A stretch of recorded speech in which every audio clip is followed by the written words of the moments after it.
A huge top of the table clash tonight against Ballyglass, a team that bet you only a couple of weeks back, but you got your own back on them with a fine win. Building on that 1-0 win against Claremorris there over a week and a bit ago to put you top of the table. So how do you feel after that? Great, it's a good win. We deserved it. We had all the ball, played all the football. They weren't up to much. Like, we were a much better team on the big pitch we could show it. And the thing was, the goal took a while to come. You were patient, kept the ball well, and when it did come, it was a beautiful ball into the path of Ted Horn to finish. Took his goal well to put United 1-0 up 5 minutes before the break. Could you see that giving the lads a lift going into half time? Yeah, we needed the goal. Like, we weren't creating much, but then Jack put in a great pass for Ted and a great finish, and it lifted us a little bit for the second half. For sure. In the second half, you had to thank Evan for that goal. Yeah. Did he really mean that? Doubt it, to be honest. But it was a good finish. I don't think the keeper was expecting it, and finished them off, yeah. Mayo Gibbons wasn't troubled off an awful lot tonight though, but she had to make one fine save from a free kick when it was still 1-0. Yeah, took a little bobble before it hit him as well. He did well. He kept us in it and he got all the crosses and caught everything. Did well for us. And after tonight, I think you have a break next week, and the next game is away to Castlebar United B.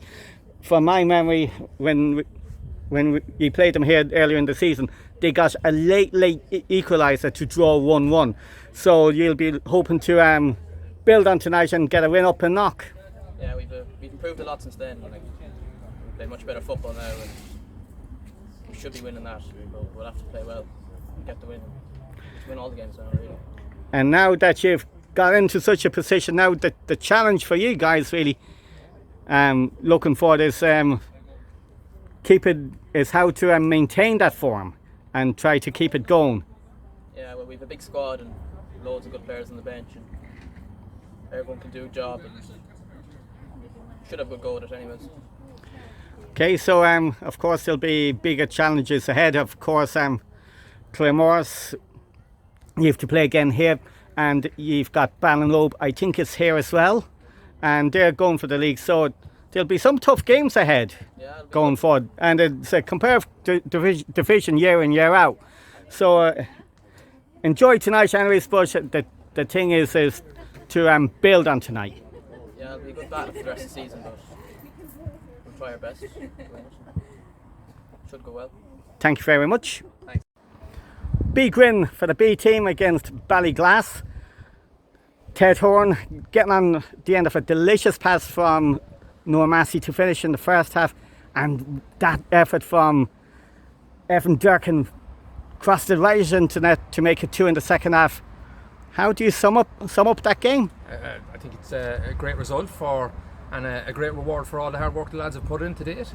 They started slowly in this league. They've worked extremely hard and they've built week by week, and they're on a nice run at the moment. They were beaten by Ballyglass a few weeks back, and I think they again have showed great learning, and that's a really good result tonight. 2 really good goals. First one particularly special. It was quick ball through midfield. Great run from Ted and a great finish, and everybody in that dressing room was buzzing, and rightly so.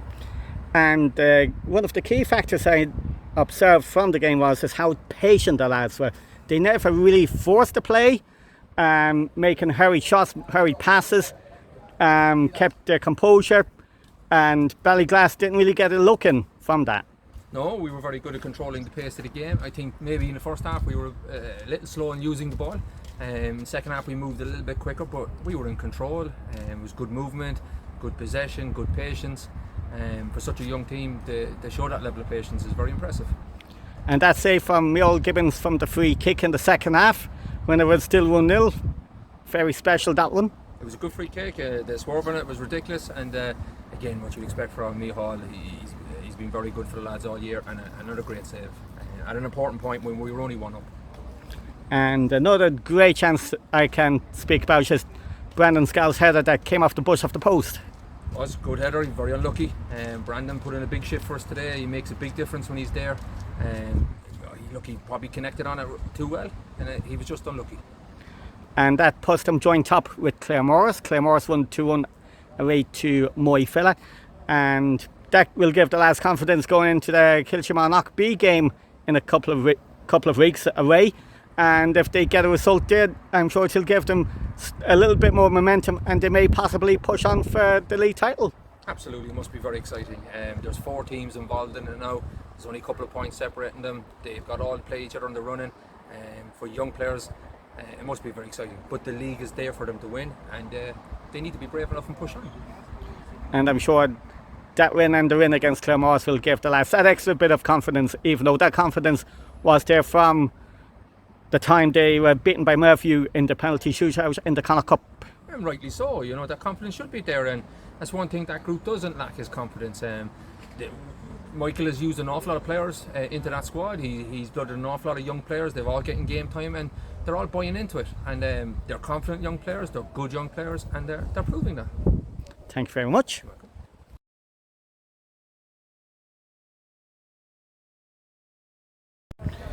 The big El Clasico of Mayo football, the Mayo Derby, as some people call it. Some people might call it the Old Firm. Celtic got the bragging rights again today with a 2-1 victory, but it was a fairly bright start with going 1-0 up. How do you sum it up? Yeah, I thought we started well, which hasn't been the case the last couple of games. Which is a bad 10-15 minute spell there, and conceded two poor goals really. So yeah, disappointing. I think we could regroup then second half, and I thought we had a few couple of chances, but wasn't to be today. Yeah. And what positives would you take from today? Yeah, look, everyone knows it's a young team out there, and it'll be a learning curve for a lot of them young players there. All of them acquitted themselves well out there, and the more kind of big games like this to get under the belts, the more they'll improve. Yeah, look, there's a lot of good things we could take out today, but I think just move on to it. I think we cup semi-final next week, is it? So just move on to that now next week and park that, unfortunately. But the old Achilles heel of this season and last season struck again, corner kicks conceding. I don't know what to say. Set pieces again. Similar old story. Yeah. I can't put my finger on what it is, but it just keeps biting us. Yeah, unfortunately. Yeah, and probably would have to go home and do 10 decades of the rosary yourself to sort the problem and light a few candles in the church. Yeah, again, I don't know what it is. I don't know what it is. It just keeps happening to us. Yeah, and unfortunately, again, no, that's the winner today. And that's what let us down. And I think it was 2 set pieces that they got the goals from, a free kick and a corner. Correct. So that's more disappointing as well, because we kept them out from open play, and 2 set pieces then has done us. Yeah, and then focusing on Castlebar next Sunday, Cup semi-final.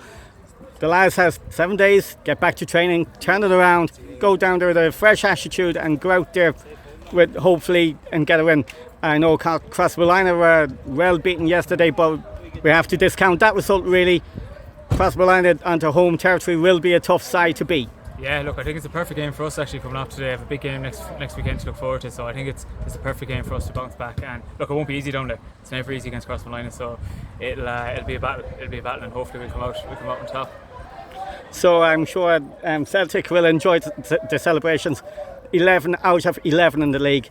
The big question is, can they win all their matches to win the league? Can they? I hope not. But I know, look, they're a good side. And they're flying. So hats off them. They got the result today, and they placed them. Yeah. Unfortunately, we can't. We've no more say in whether they go unbeaten or not.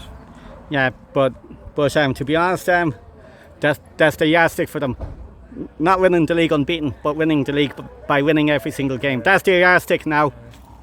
So they'll be looking to achieve that. So that might actually crank up a little bit of pressure that race on them. Yeah, but look, they're in a good position. And look,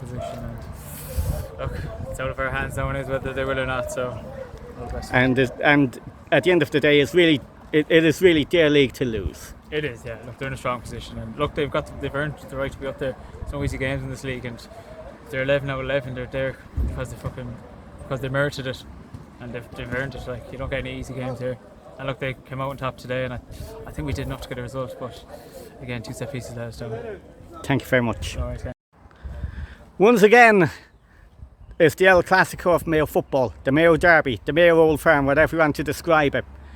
Castlebar Celtic v Westport United, the biggest fixture in county football, and the bragging rights once again went to Castlebar Celtic. It was a feisty type of encounter. Went 1-0 up, and we weren't exactly overran, but Celtic had that bit more of a domineering presence in aerial battles today. Gave away 2 goals from set plays once more. How do you sum up that 90 minutes? I would have thought first half we were very disappointed with ourselves. I didn't think we dealt with the physicality of the game the way we should have. We went 1 up. We should have been able to hold on to that and organise ourselves a little bit longer, and maybe would have set us up to play in the break a little bit like they did.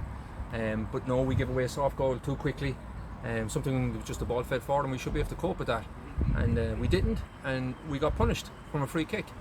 And shortly after that, we still weren't coping with the pace of the game. Maybe it was the heat. And we gave away a very soft goal from another set play. Ball into the box, simple header, we didn't compete. And then you're giving yourself a mount in the chase, and you're allowing them sit and breaking us. So no, we weren't happy about the first half. There's more work rate in us. There's more fight, more aggressive nature in those lads. To want to play, and we didn't get that. Now in the second half we did. In the second half we were much more like ourselves. We worked hard. We won an awful lot of ball back quickly. Maybe we didn't have that cutting edge that we needed, but it was a much better performance second half. And when I saw us conceding the second goal from a corner kick, I said it to Killian in his interview that I must actually start doing 10 decades of the rosary, light a few candles in the church to solve defensive set play issues, conceding goals. It's responsibility. Players must take responsibility and they must compete. We're no different than any other side. We must set ourselves up effectively, but when the ball is fed in there, you must compete for it. And I think one of the disadvantages of having such a young side is sometimes we're waiting for somebody else to take responsibility, and we're getting caught by that over and over again. But players must be driven to want to get better. They must look at themselves, they must study those videos, and they must come back each week going, okay, I know what I need to do. I need to step up to the mark. I need to go challenge for that ball. I need to compete for it. I need to stop having these mistakes happen. And today, we're not preventing those. We're doing a lot of very good stuff, but we're making our games very difficult for ourselves from the point of view that we're conceding easy goals. And again, today is another lesson like that. So Celtic is 11 out of 11 for them. Yes. And undoubtedly it is the Super League title for them to lose at this stage. We cannot really argue against that. But the big challenge for them now, can they actually go on and win the league by winning every single match? Can they actually match that bar? Look, I think it's possible. They put an awful lot of work into it. A couple of players they've added, and the likes of Dylan Edwards and Johnny Kirkos have made a massive difference. You can see that. So, and they have a bit of strength and depth, and they're starting to bring their own young lads through. So, is it possible for them to win all the games to the end of the season? Yes, it is. But it's the responsibility of the rest of the teams to ensure that doesn't happen. Now, that's a really good Ballyglass side. I think, they'll have a point to prove. They won't want that to happen, and Ballyhane won't want that to happen, and they're going to come up against KK again, and the rest of us have to step up. We have to get better. We have to make sure that doesn't happen. But are they capable of doing it? Absolutely, they are. Yeah. And might be no harm parking this game to one side and look forward to next Sunday. Cup semi-final away to Castlebar, the Westport Super Cup. Westport were in the final last year, beaten by Ballyglass, and it's a tricky time. We know that Castlebar were absolutely mauled by Ballyglass last night, but we're not going to take that result into context going into next Sunday because it's a cup game. Castlebar will be up for it. It's going to be 50-50, and whoever wants more on the day will book a spot in the final. And welcome to sport. It's all on the day. It's who turns up, who's prepared to work, who's prepared to do what needs to be done to win. Crossmolina last weekend had a great win, and they've been in the Connacht Shield final, so they've mixed their season with some brilliant results and some poor results. There's no question about it, last night's result was a surprise. It didn't go their way, but I think it'll be a different game next Sunday. I think they'll be up for this. They can also see a cup final there for them, and that would be a massive season for them. But we need a big response from our lads. We need to continue our journey and spot it out. We need a cup final. We need to build on the work that we've done, and we've set our goal on winning a cup, and we're going to go out next Sunday to try and win that game. And I don't know whether it really works to anyone's advantage next Sunday, but the knowledge is whoever wins the other semi-final, either side will know by kick-off time. Yeah, there's two really good sides in the other semi-final, and then Knock and Ballyhane, and whoever comes to us, and we'll make a good final. And look, firstly, we've got to beat Crossmolina, and we're not looking beyond that. We know how difficult they are. We know on their day they're a match and can give anybody a game, but we need a response. We need to get back out to training on Tuesday. We need to prepare. We need to learn from the mistakes that we're making, and we're driven to deliver a bit of silverware for our club, and that's what we're looking at. And next Sunday is big for us. It's big for us. And the big thing is, we need big support going to our games again. I've made that call quite a few times. Celtic had great support here today, and it was kind of a family outing with a few people too. Something we need back in Westport. We do. Look, the lads really appreciate it. When we get that bit of support, it makes a big difference. Makes all those sacrifices that the lads are putting in with the hard work and the training, to see people there appreciating what they're doing and supporting the lads and encouraging the lads. And yes, we want them to come out and support this cup semi-final, help this team reach the next level. It can make the difference. Absolutely, because there is a saying, I know I often saw it on social media pages with Liverpool, if you support us when you're in, keep supporting us when you're losing. Well, look, it's easy. When we're losing games, questions have to be asked. But at the end of the day, we're on a journey here. We're bringing through an awful lot of young players. We're restructuring what we're doing. You can see the results in what's happening with the B side. You can see the cohesion between both squads. We're very, very competitive in every game. We haven't lost a game by more than a goal. For such a young group, that needs to be recognised. And these lads are going to be the backbone of this club for years to come. So we need to support that. We need to encourage them and let them know that we're behind them, and if they make mistakes and things aren't going their way, that's okay. Get back up, get back working hard, and drive on. And that reminds me of a song from Chumbawamba, Tub Thumping. I get knocked down, I get up again. Can anyone keep me down? And that's the mentality that needs to be coming into the lads, really. That's the sound just pick themselves up and keep going. It's the sound of a quality player. Yeah. What sort of an athlete are you? Are you the one that is at the forefront of everything when it's going your way? Are you the one that's driven enough to recognise that I take personal responsibility for me? I didn't deliver. I need to get a little bit better. I'm not at the level I require. I need to go away and work harder. And they're the lads we're searching for. They're the lads we need to put on that jersey and accept that it's about their actions. And we're not a million miles from that, but we need more. They need to work harder. They need to not look for excuses. Age isn't an excuse in this side, and we want strong characters, and we have that. And before the season is done and dusted, we'll have proven that. Indeed, and we look forward to next Sunday, and we hope that we learn from today and take the positives to Sunday and hopefully book a place in the final. That's what we're looking for. There's not a whole lot of positives today now. Losing a derby is very difficult to get positives in it. We're there to win them. It's a responsibility to try win those for those that do support us. But you know what? We're really looking forward to next Sunday. When we get over the disappointment of this afternoon, we'll start preparing, and I'm sure we'll be back here in a more positive light next week. And finally, Harrison Quinn's injury. He came off with a bloody nose after that challenge and maybe a bit of concussion, so I think we'll need to be keeping an eye on over the next 48 hours anyways and see how he gets on. He's a very brave young man. Works incredibly hard. Took a big knock. It was quite a knock, to be fair to him. He's going to need a couple of days to recover, but I'm sure, knowing the temperament that Harrison back, he'll be desperate to get back into training at some point this week. Thank you very much. You're welcome.